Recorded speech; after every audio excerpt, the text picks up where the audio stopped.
皆さん、こんにちは。ミスタージャパニーズチャンネルへようこそ。今日も健三先生と一緒に日本語を勉強しましょうね。先生、今日は本当にいいお天気ですね。そうだね、みつきさん。空が青くて気持ちがいいね。今日の気分はどう？気分ですか？今日はすごく元気です。やる気満々です。それはいいね。でも、元気以外にも気分を表す言葉はたくさんあるんだよ。例えば、ワクワクしているとか、楽しみにしているとか。ワクワク。面白い音ですね。今日はワクワクしています。上手だね。実は今日のテーマはまさにそれなんだ。感情の表現について勉強しよう。感情の表現。それは大事ですね。いつも自分の気持ちを伝えたいけど、言葉が見つからないんです。わかるよ。でも今日のレッスンが終わったら、もっと自分の気持ちを日本語で表現できるようになるからね。楽しみです。じゃあ早速始めましょう。先生、週末のことを話してもいいですか？土曜日、本当に素敵な一日だったんです。もちろん。どんな一日だったの？朝はゆっくり寝て10時に起きました。それから日本のドラマを見ながら朝ごはんを食べました。いいね。何のドラマを見たの？恋愛ドラマです。3話も見ちゃいました。午後は料理をしました。カレーライスとお味噌汁とサラダも作りました。すごいね。一人で全部食べたの？はい、たくさん作りすぎました。でも本当に美味しかったです。その時、心が、なんていうかな、すごく落ち着いていました。それは満足しているという気持ちだね。英語だとcontentかな。満足、満足。嬉しいとは違うんですか？似ているけどちょっと違うんだ。嬉しいは何か良いことがあった時の気持ち。満足は静かな幸せ、穏やかな気持ちなんだよ。なるほど。土曜日は満足していました。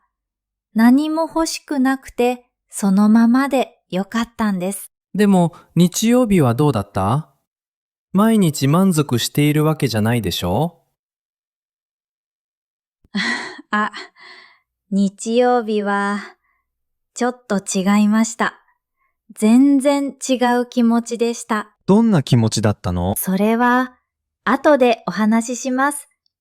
まずは、基本的な感情の言葉を勉強しましょう。じゃあ基本的な感情から始めようか。一番よく使うのは嬉しいだね。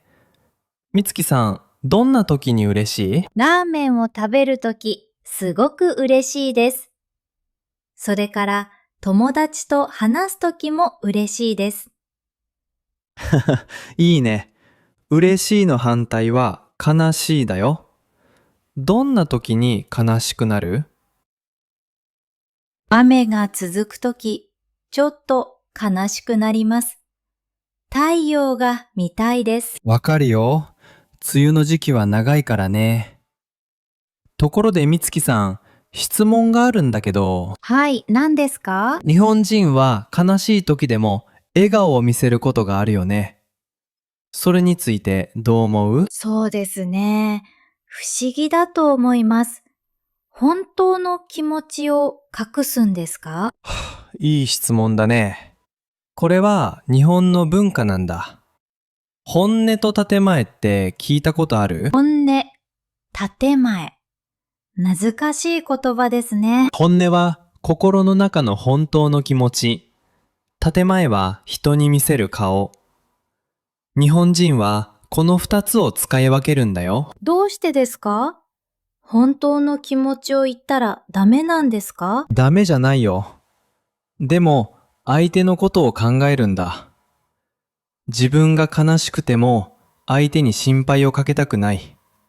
だから笑顔を見せる。これを気を使うって言うんだ。気を使う。でも、それって寂しくないですか？そうだね。時々寂しいかもしれない。でも、親しい友達や家族には本音を話すよ。関係によって変わるんだ。いつ本音を話して、いつ建前を使うんですか？会社では建前が多いね。でも、飲み会の後はみんな本音を話すよ。お酒を飲んだら本音が出るんですね。そう。だから日本では飲み会が大切なんだ。本音を言える場所なんだよ。難しいですね。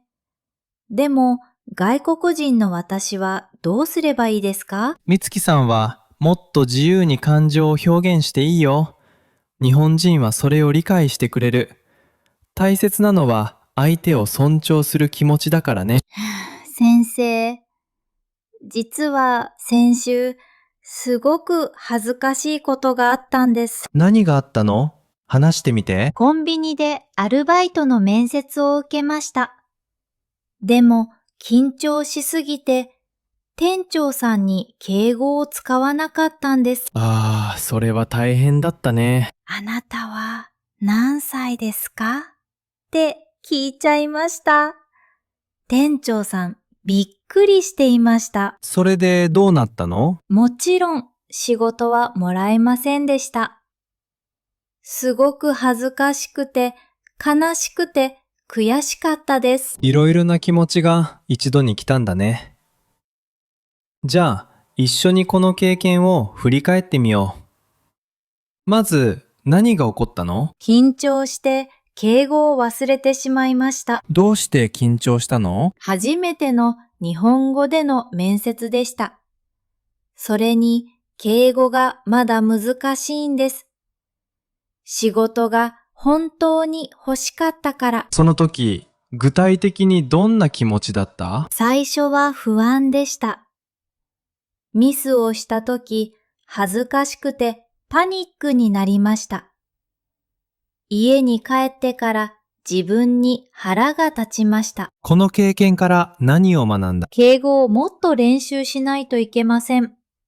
それから緊張した時の対処法も必要です。次はどうする？毎日敬語を練習します。面接の前に深呼吸もします。素晴らしいね、みつきさん。失敗から学ぶことが一番大切なんだよ。皆さんも日本語で失敗したことがありますか？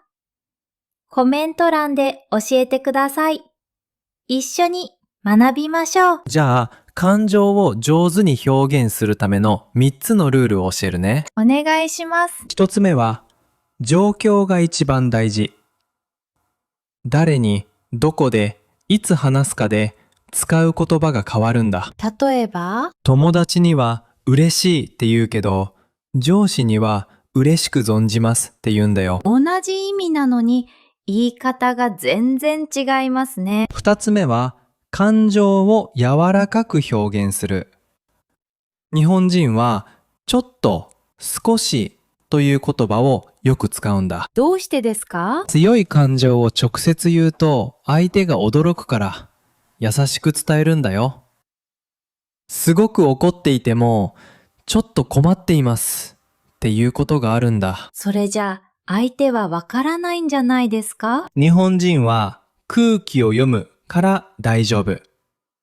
言葉だけじゃなくて声や表情、状況全体で理解するんだよ。難しいですね。3つ目は本音と建前のバランス。最初は建前、だんだん本音。時間をかけて関係を作るんだ。なるほど。親しくなったらもっと本音を話せるんですね。みつきさん、そして皆さん、正直に言うね。これは厳しい真実なんだけど、何ですか？外国人として日本で暮らすとき、どんなに上手に感情を表現しても、完全に理解されないことがあるんだ。それは寂しいですね。そうだね。日本人は外国人を違う人として見ることがある。あなたが悲しいと言っても、本当には理解してもらえないかもしれない。じゃあどうすればいいんですか？諦めないで。壁はあるけど越えられるよ。時間はかかるけど、本当の友達を作れば、その人たちはあなたの気持ちを理解してくれる。先生もそうでしたか？うん。だから今あなたと話しているあなたの気持ち、わかるよ。大切なのは自分を表現し続けること。言葉が完璧じゃなくてもあなたの気持ちは本物だからね。じゃあ実際の状況で練習しよう。上司に締め切りのプレッシャーを感じているとき、なんて言う？ストレスですって言えないですよね。そうだね。どう言ったらいいかな。少し時間が足りなくてですか？いいね。恐れ入りますが、少しお時間をいただけないでしょうかって言うともっといいよ。気持ちを直接言わないで時間を頼むんですね。次は、友達が約束をキャンセルした。がっかりしているとき。がっかりしたって言っていいですか？言えるけど、ちょっと強いかな。残念ですの方が優しいよ。残念です。また今度ね。ですか？完璧。次は満員電車で足を踏まれた。痛いし、イライラする。なんて言う？これ、毎日あります。何も言わないですか？そう、多くの人は何も言わない。でも言うなら、すみませんって小さく言うんだ。私が謝るんですか？相手が悪いのに？すみませんはいろいろな意味があるんだよ。注意してくださいっていう意味でも使えるんだ。日本語は本当に複雑ですね。みつきさん、実は僕も話したいことがあるんだ。先生が？何ですか5年前、アメリカに留学した。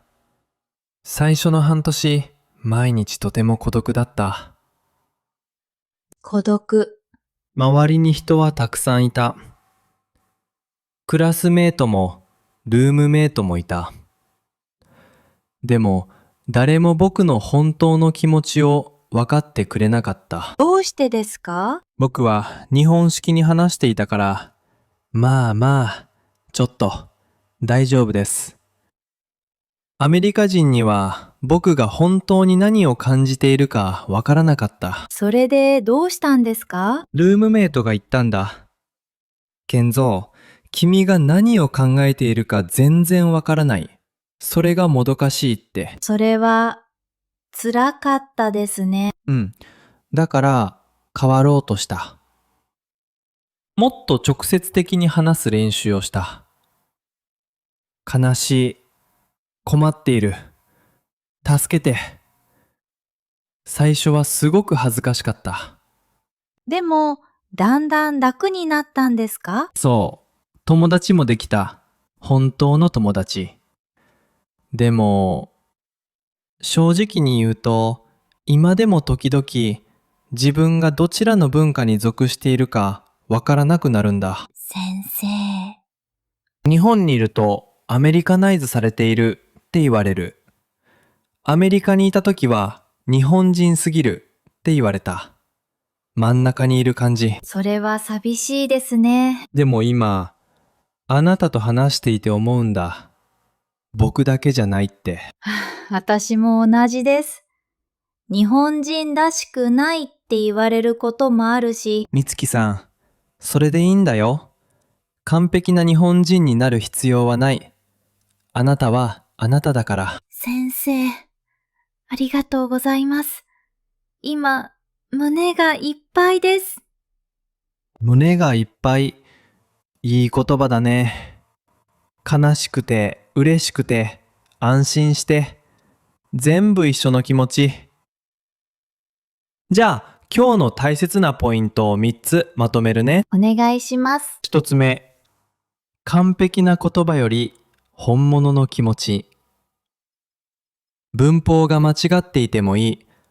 大切なのは本当の気持ちを伝えようとすることだよ。本物の気持ち。わかりました。二つ目。感情に名前をつけると楽になる。ただの嫌な気持ちじゃなくて、不安、がっかりって名前をつけるんだ。今日たくさん新しい言葉を学びました。満足、がっかり、胸がいっぱい。そう。これで自分の気持ちをもっと正確に言えるようになったね。三つ目は何ですか？間違えてもいい。それがあなたの物語。みつきさんが面接で敬語を間違えたこと。それは恥ずかしいことじゃない。あなたの学びの物語なんだ。物語。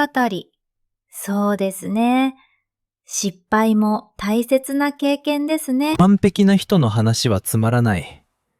頑張った人、失敗した人の話が一番面白いんだよ。先生、今日からできることはありますか？うん。今日の終わりに5分だけ自分の気持ちを日本語で書いてみて。一つの感情だけでいいから。例えば、今日は疲れました。でも満足しています。理由は、2、3本でいいよ。これを1週間続けてみて。できます。皆さんも一緒にやりましょう。コメント欄で今日の気持ちを教えてください。じゃあ、今日の大切な言葉を復習しましょう。一つ目は、満足。意味は、穏やかな幸せ。今のままで十分っていう気持ちです。例文は、週末、家でゆっくりして満足しました。完璧。二つ目は、がっかり。期待していたことができなかった時の気持ち。面接に落ちてがっかりしました。でも、また頑張ります。いいね。三つ目は、胸がいっぱい。たくさんの感情が一度に来る感じ。先生の話を聞いて胸がいっぱいになりました。素晴らしい。最後は、本音と建前。本音は本当の気持ち。建前は人に見せる顔。日本では本音と建前を使い分けます。完璧だよ、みつきさん。皆さん、今日もよく頑張りましたね。覚えていてね。日本語の勉強で一番大切なのは、完璧になることじゃない。人とつながることなんだ。言葉は心と心の橋ですね。その通り、嬉しいを一つだけ覚えても、それで誰かに気持ちを伝えられたら、それは素晴らしいことだよ。間違えてもいいんですよね。もちろん、みんな一緒に学んでいるんだから。あ、先生、来週のトピックは何ですか？来週は日本人がよく使うけど、教科書にない表現を勉強するよ。例えば、微妙って知ってる？微妙？何ですか？それは来週のお楽しみ。日本語で一番便利な曖昧な言葉だよ。楽しみです。皆さん、今日の質問です。最近、どんな感情を一番よく感じますか？そして、その理由は？日本語でも英語でもいいよ。コメント欄で教えてね。誰かのコメントを読んで共感したら、わかりますってコメントしてください。みんなで支え合いましょう。今日も見てくれて本当にありがとうございました。チャンネル登録まだの人はぜひお願いします。いいねボタンも押してください。次回も楽しいレッスンを準備しているからね。じゃあ、また来週。またね。皆さん、あなたの気持ちは大切です。忘れないでね。